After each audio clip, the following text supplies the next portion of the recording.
looky here. It's the Pat and JT podcast. Pat and JT podcast. So I hung a dry erase board, and it's a small one, like 1.5 or foot by foot, but it's not very big. And don't worry about her. Oh, she's fine. Yeah. We have a dog in the studio, which is getting to be more and It's more Ray. We'll find often. out about Ray in a second. Yeah. And anyway, when I go to hang this thing up, and I drilled the holes, I measured, I leveled, there's a level and everything involved, and they are straight. We hang it up, and it was crooked, but the left-hand corner was down too low. So I turned the board over upside down, hung it again. Now the left-hand corner's up too high, or whatever. Whatever. Yeah. It's not the holes. The back of it isn't square. So anyway, Stephanie Arne's in the studio with us, and her lovely husband Tim Davison. Hello, everybody. Hi, hey, guys. you guys! So that's I had to explain because we just got done hanging this, and I wanted to get it up before you guys came in because I was so excited. We just got it. Well, to comment on that, my style would not even be measuring. This drives Ken bonkers because I am Absolutely. Your eyesight. I want to because I'm impatient. Yeah. I'm very, very impatient. So getting a and level out's like too much. Oh, hell no! gosh. What's a level?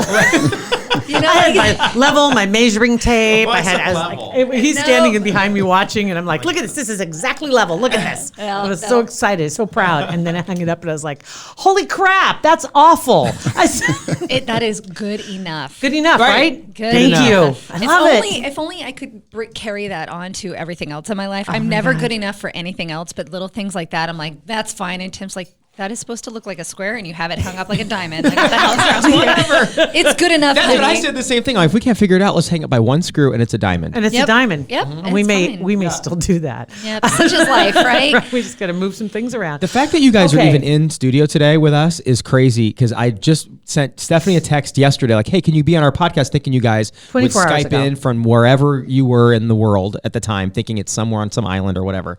And you're here in town. Like a 24-hour window that you're in town. Yeah. Exactly. You caught us at the perfect This is- moment. That's crazy. And for anybody who hasn't met you before, and they've surely seen our posts about you guys, and we've reposted your stuff, and if they follow us on social media, but just a quick the elevator talk when what do you do? So myself and my husband, Tim Davison, who is from Wahoo, Yes. actually. We are wildlife conservationists. We have traveled all over the nation and the globe working on conservation projects to help save wildlife locally and globally.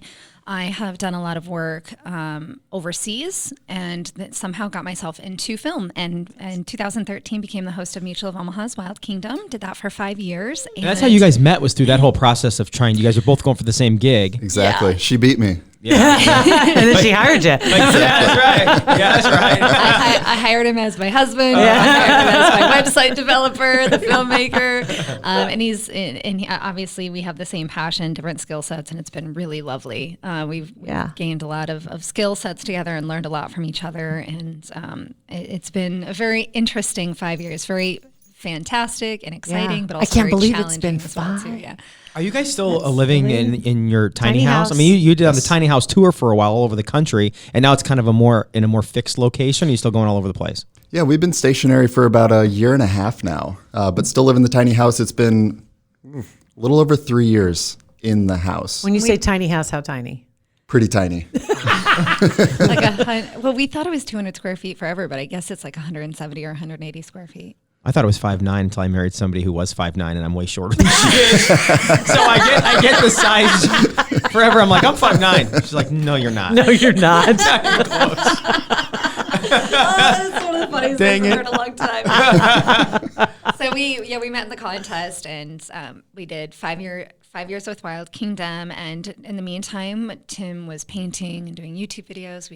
We started the Creative Animal Foundation, went around the country in the tiny house teaching about sustainable living and what you could do in your home to help out the wildlife that we claim to love so much. So if we love them, we can't just yell from our Facebook pages and be like, this is what everybody should do it. Yeah. This is how you should do it. It's like, no, it's a little more complex than that. And actually you can contribute in your home. So we tried to show people where we excelled and where we struggled and where we just straight out failed. And but we wanted to show people that you can do something and you don't have to be perfect. Because sometimes things are just good enough. Yeah, right. That's right. Then you know, after filming Yeah. Wild Kingdom, and we went on HGTV, Tiny House Big Living with that, and I was doing all these appearances everywhere, and it was so exhausting. So we decided to park the tiny house a year and a half ago in Santa Barbara, California. And Beautiful it's been a place. year and a half, and we got married last August. So it's been 6 years of being together, little over a year of being married. So it's been an adventure. Yeah, you've packed a lot in those 6 years. Probably, yeah. Crazy. Like we're pretty tired. Yeah. I'm like I can imagine. really tired. Yeah. But I don't know. One of these days we're gonna figure out this life thing and figure out how to balance it. So what's your latest project? Oh, latest project is a penguin menagerie of projects.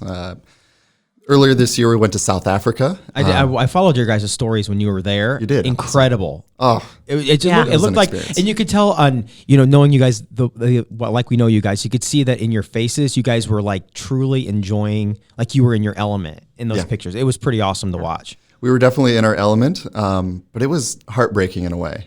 Steph and I, we've worked at rescues, we've worked at zoos, we've been around a lot of injured, Yeah. distressed animals. But it's one thing to see one animal in distress. This scenario was thousands of penguins that were dying as we watched them. Wow. And it was terrible. How come they were interested? What's the situation over there? Good question. It's been a long time coming. It started in the 1800s. Humans discovered that their guano was a great fertilizer. So they harvested it, and we didn't take a little bit, we took all of it. So these penguins, the climate, it's warm. Imagine summertime in Nebraska. So these penguins, they would burrow in their guano to get out of the heat and protect themselves from predators. But without that, they nest on the surface and they Right. just bake in the sun. Yeah. And if they don't have any protection, They had acclimated, so to speak. They found a way to survive there. How did they end up there to begin with? If that's not, that can't be their natural habitat, or was it? it is. They're African penguins. So I mean, you hear we about all that imagine. because when you hear, it's like, why would they be there if it's so detrimental to their health? Right. Well, So it's kind of I'm no, just that's like, a great question. We talk to people about this now for a year nonstop. We've been talking about penguins, and everybody imagines Antarctica. It's snowy, it's cold. yeah, This is not that. Right. This is hot, and they're dying of heat. Okay, so evolutionarily, Yeah. millions of years ago, they followed the fish stocks to Africa and around the world, all southern hemisphere, and worldwide. There's 4 different warm weather penguin species. African penguins being one of them. Okay. So basically, they followed the fish and found these islands off the coast of Africa with no predators, for the most part. Right. There's sharks and seals in the water, but on these little islands, it was pretty safe. So they burrowed in the guano, and life was great until us humans came along Right. and took it all. Well, it's that case. I mean, regardless, when people come in, some people in my neighborhood, as a matter of fact, are discovering that right now because I live over by Boys Town. And there's a lot of construction going on right now because the Boys Town farm and that whole area it was sold and it's going to be developed into an area. It's like a business park and housing and retail and all this stuff They is going finally on. sold that off. They did. 144th, around the 144th, just south of Dodge. And because they're doing so much building, people are seeing coyotes, a lot of coyotes in their neighborhood, in their backyards. How dare they be there? And some Right. are, some are scared to death. Some are mad. Some are really concerned, and there's nothing they can really do to save them or help them because their home has been disrupted. So they're doing all the groundwork over there, and so a lot of other animals, I'm sure too, you're seeing that happen, and then they have to figure disruption. out. They have to find another habitat. They have to find another place to live. And we're they're mad in at like a them. little nature island there. It is. It's an island. It really is because there's deer, there's all kinds of stuff that are in there, but that's being developed. But this is just the story of between humans and nature for our existence, really. Because we've been competing for the same resources, the same space. We all need the same air, water, soil, food as the same, as deer and rhino and fox and wolf and shark, and we're just competing against all that. Now there's 8 billion of us, and conservation is very, very brand new, and there's a lot of people that still don't really truly understand it. And what's unfortunate is that in the 1800s, they came through, saw these islands, saw the guano, knew it was a powerful fertilizer, and literally took not even 100 years, and they shoveled all of it up, all of it. Right. And they used their guano that comes out like white You know, and Yeah. it gets white, it comes out, and it looks like chalk because it hardens over time and piles up. And they would dig in that and burrow it to protect themselves from predators in the sun. And then humans come in. Yeah. That's their puppy. We're She's going to like, talk about the Mom puppy and here in Dad just a aren't second. paying attention to me, and Would it's you really look at making me me? mad. I can just hear mama, mama, mama, She's mama, so mama, sick. She's mama. like, I'm so sick of hearing penguins. It's about Ray the puppy. More about me, Mom.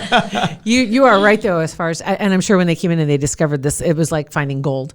And It was actually right? more valuable. More valuable valuable than than gold gold. and Right. silver because it Jeez. grew food so quickly. And they it was didn't shipped know around the world. the history. They didn't know how long it took to It took produce it. millions of years for it to get 3 to 5 meters high, and millions of birds. Not Yeah. millions of years. It took thousands of years Thousands and of millions years, of seabirds. yeah. And they got rid of all the guano in a year, shipped it around the country for fertilizer, and now they don't have these burrows to protect themselves from predators in the sun.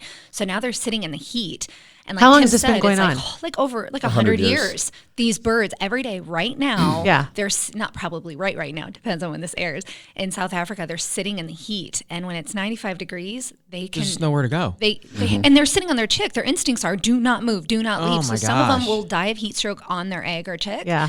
And others, their instincts will click in and they'll abandon it, and that chick or egg will Mm-hmm. either die within a couple hours because it'll get eaten by a Cape gull, which are huge gulls, or it'll fry in the sun. And it's horrible. Is to watch there them. is there a place for them to go where they can get relief? I mean, like if they abandon it, is there any shade? Like they Back can, into the ocean. They go into the ocean. There's no trees. There's no bushes. They don't have anything. Like if you go to Cape can Town, they plant trees there?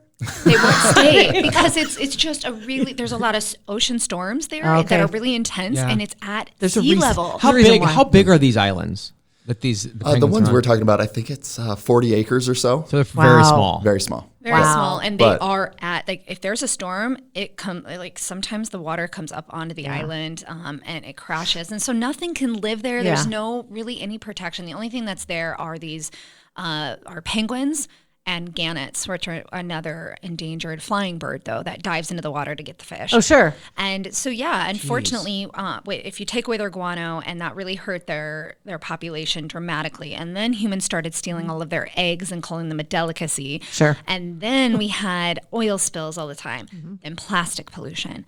Then with climate change, it's shifting the chemistry and the movement of the ocean, which is changing the movement of the bottom of the food chain, like their fish. And so it's harder to find their fish, especially because we're overfishing all the fish that's at the surface, that's easy to get to. So they're having to leave the island, Go they'll leave further. their partner who's sitting on the egg, and they'll go further and further and deeper. And some of them never come back because they die of exhaustion or of get starvation. So it's like after you hear this, you're like, crap, this is a lot, this is intense. And so did we you want go to help. Did you Yeah. go to see these penguins because you knew what was going on there, or you found out when you went there and decided to make a documentary? We knew about it. The happy side of the story. Yeah. There's a lot of people out there that are trying to do something, and they're trying to get the message out. One of them being Kevin Graham of the Dallas Zoo, crazy bird expert, the most intelligent bird guy I've ever met. So he approached Stephanie and said, I need help sharing this story. There was a Kickstarter campaign a couple years ago to help build artificial nests. It was successful. They produced the ideal nest using science and gosh knows how many designs. And it was great, but nobody knows about it. So he said, Stephanie, help me tell this story. So he invited Steph and I out there to film a little, well, it started out as social media only. Okay. And then it evolved into a short film and now a fundraiser. Where we made the website, and Yeah. we're working with a team of essentially Kevin, who's full time at the zoo, and then Lori Holloway, who was a PR marketing guru for Dallas Zoo, now retired. Kind of, she still works out other PR people, and then Tim and I. So we're like doing this volunteer on the side, but we know it matters. It works. Right. We've seen them put out the first couple rounds of nests. We put out about 100 while we were there, and Yeah. that's the money that Did they got from take the to 'em? Kickstarter to put it out, and the penguins sprint to these nests. Have you ever seen a penguin put their flippers down and run like a dog? No. No. I hadn't either. I've worked with penguins for like 10 years. I've never seen them do that. They sprint, but then you have the ones that are hilarious that walk around it like they're in HGTV house hunters, and they're like, I don't Looking know, it honey, over. I think British there's going to be accents, a pool probably. here. Where's my pool? Oh no, honey, no, this needs to be a 3-bedroom. And you're like, just shut up and get in the nest. Like, right. you're gonna die. Like, be grateful. This color, though, it's like, it's like, no, get in the nest. And you know that, like Tim said, Kevin, and it's a multiple. It's zoos, aquariums, nonprofits, and South African national parks that are coming together. Because it's never like some people will be like, oh, zoos or oh, this. It's like all these entities, we're all working together, have different skill sets, have different funding resources, and they came together, put down their egos, and said, we just got to get stuff done. And they did. And like Tim said, they tried so many nests. A lot of them failed, and eventually they found the right one. And the size, the shape, the color, That's incredible, though. all of it is matching the original guano burrows, the heat, humidity, airflow, everything. Oh, and that's so amazing. it is working, and now we need like 5,000 more. That's what I was just going to ask you. What's the population right now, the bird population? So you're looking at good another question. 5,000 of these nests. We need 5,000 more artificial nests. Okay. Our immediate goal is 500, and then our short-term goal. Right. But yeah, I don't know if we said it yet or not. Once upon a time, there were millions of these penguins. Today, there's about 50,000 of them left. So their population's down 99%. they're critically endangered. Yeah. And if we don't try to do something, which right now the easiest, most visual thing to do is to put out an artificial nest for them, since That's they don't amazing. have that burrow. Okay. You have a film that's out. Yep. Right. And so where can people catch this? Okay, so you can go to www.savingpenguins.org. I don't remember last time I said www. www. Okay, Aunt Stephanie. My grandpa, www. And it's always two W's. It's Right? WW. It's WW. like, well, there's three. So if you go to savingpenguins.org, on there you'll see the our trailer, which is a short clip. You'll see our 12-minute, 13-minute short film telling this whole story. Tim and I made it full on, and with help with Kevin and Laura with the script and language and everything. But we basically did it all, no funding. So we Good for we you are guys. so That's proud. incredible, man. And we, and then also you'll be able to learn information, the STEM information too, about how they came up with the design of these nests. That's fascinating. And everything That's you want to know about awesome. African penguins. And then last but not least, the way that you can help. So putting your money where your mouth is. Because again, if you love animals and you want to save them, I'm sorry, but it takes money. It's great if you can share it, but please donate. If you could sponsor a nest, that's $50 a piece.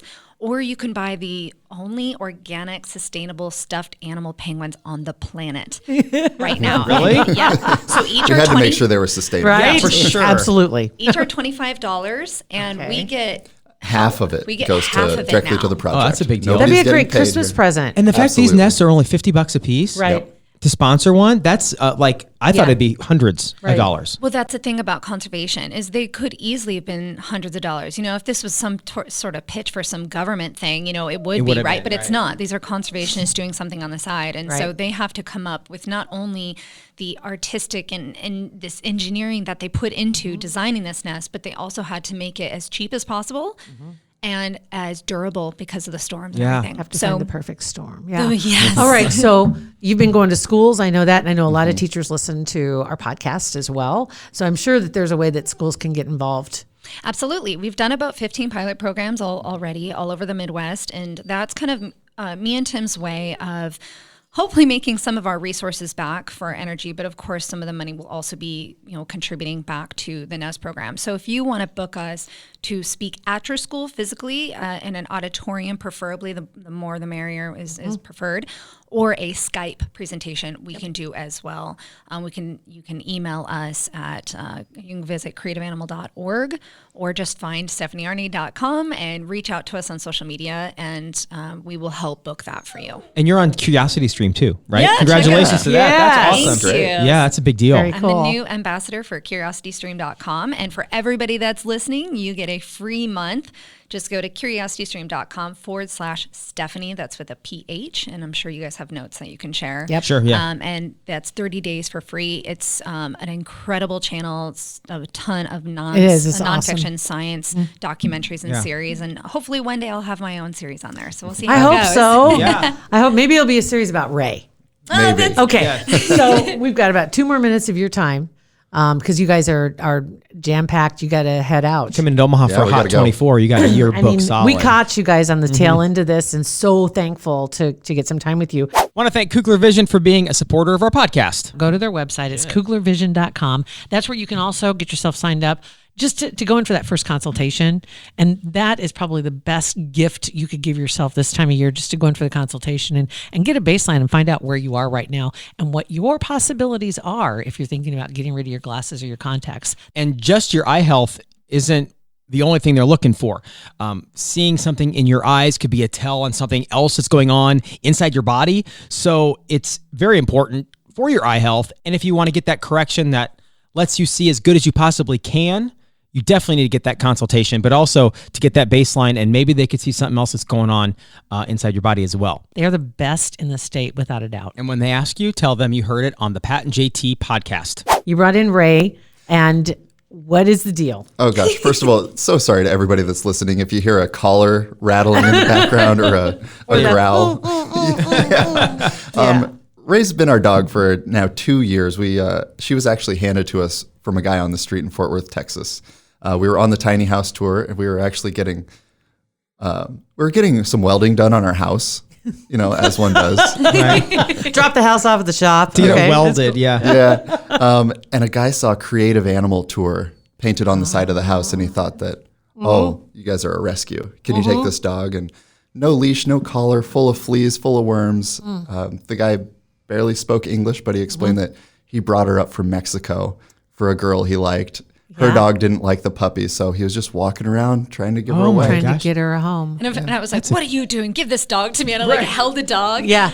And how sweet. And I'm like, but I'm not going to keep this dog. We live in a tiny house. We're on a speaking tour. That's insane. She's not 5 pounds. No. She's about 50. and she's a shepherd mix. So we were terrified she was going to end up being 60, 70, 80 pounds. Yeah. So we kept saying she's going to be the small ultimate dog. She's going to be the small. And she was incredible on the road. And she is just... I didn't think we were going to keep her, but after 3 days, Tim's like, shut up. You know you're going to keep her. Right. She's been such a gift in so many ways. She's so sweet. cool. She was just standing here with her head, had her chin on your leg, and she's just watching you talk. Because we haven't played yet today. And She's like, they're finally talking about me and not penguins. Right now, she's got my sleeve in her mouth, and she's pulling on my arm. Like, she's like, come on, let's just ditch this place. Let's go play. Let's get out of here. So why the name Ray? Oh, yeah. I've left out the main part of the Ray story is... The shop was Ray's Mechanic Shop in Fort Worth, Texas. That's where you're getting the welding done on your house. Absolutely. That's so awesome, you guys. It's spelled Ray, like an old man Ray. Ray. She's wearing a blue collar and she has a green vest, so everybody thinks she's a boy, but she's a girl. she. She's a she, and she wants to play really bad. We gotta get her should go outside. do that. And before you guys go, Okay. Tim, where can people find your artwork too? DavisonArt.com. DAVISON. Excellent. And I got my shark. My shark's getting framed in to go in my office. Yes, That's what I'm talking that's about. great. Guys, thank you so much for stopping in. Thanks, guys. Thank you so much. You got it. Thanks for having us. Sure. Pat and JT Podcast, a Parkville Media Production.